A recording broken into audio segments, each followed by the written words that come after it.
Welcome to Going the Extra Mile, a podcast brought to you by Newleaf Training and Development.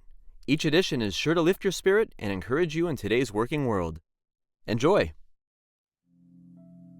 As an employee for nearly 20 years across both sides of the pond, and now as a business owner for the last 18 years, having now served clients in 28 states, China, India, Western Europe, and Australia, I was recently reflecting back on what I think I've learned. So rather like the hit parade, here's my top 10. Number one, trust is the glue that bonds people together. We trust people who have high character, who they are, and high competence, what they do. The commodity leaders deal in is trust. People will follow you if they trust you. Number two, all organizations are essentially volunteer organizations because people will choose how much to give of themselves based on how much they trust their colleagues and leaders. Number three, there are two types of time management challenge: people and process. The goal with people is to build trust, and the goal with processes is to reduce time safely. When we have effective relationships with people and efficient processes that are safe, we seem to have less time management challenges. Number four, gossip breaks trust. It's like a poisonous toxin that permeates some organizations. Construction workers know all about this principle, as they call it bad mud. You think you're building a bond with someone when you gossip about the others, but the other person knows you're not to be trusted. Innately, they know that if you gossip about others to them, you gossip about them to others. Number five, employees learn best by three things: example, example, and example. If you are the leader, be a good example for others to follow. If you want your team to be solution-minded, on time, customer-centered, and hard-working, you have to exhibit those attributes yourself. Number six, human beings are actually four-dimensional: the body, the mind, the heart, and the soul. See, great leaders create cultures that get people firing on all four cylinders. They ensure the physical dimension of the person is well cared for by paying well and creating working conditions that are healthy. And great leaders seek the opinions of others, which is the mind. And they encourage people to be passionate about their work. That's the heart. And great organizations attract and retain talent by also doing work that matters and that makes a positive contribution in the world, which you could say is the soul or the spirit in the workplace. Number seven, human beings are not robots.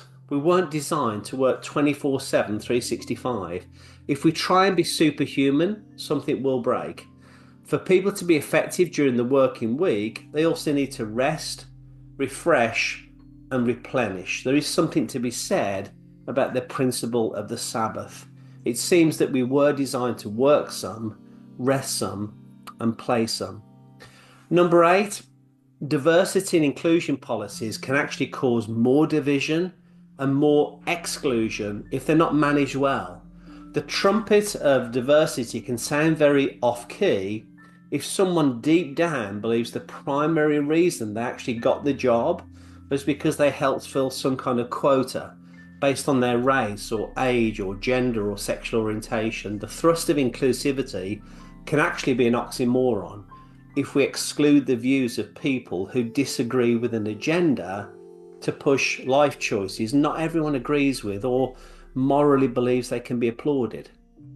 Number nine, business is no more complicated than people working with people, which we call colleagues, and other people called vendors, to serve other people called customers. Money is just the fruit that falls from the tree when we work well with people in our service to others. Number 10, change is the only constant.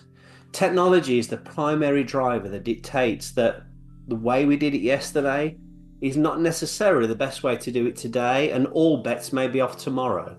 Technology is not a terrorizer we should fear, but it's actually an enabler to do what we need to do better and smarter. And here's a bonus one. I've never ever worked for or consulted with an organization that's heavily unionized and came away thinking, wow, What an incredibly awesome work culture. Hashtag like never.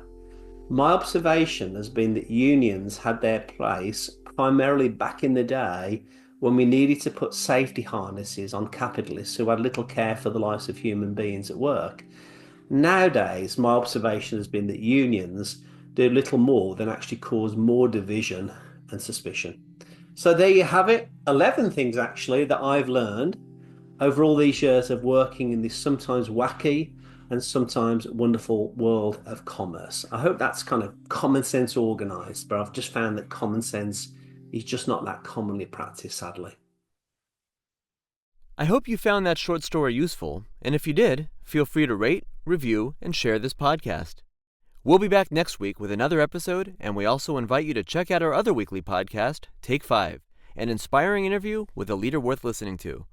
Bye for now.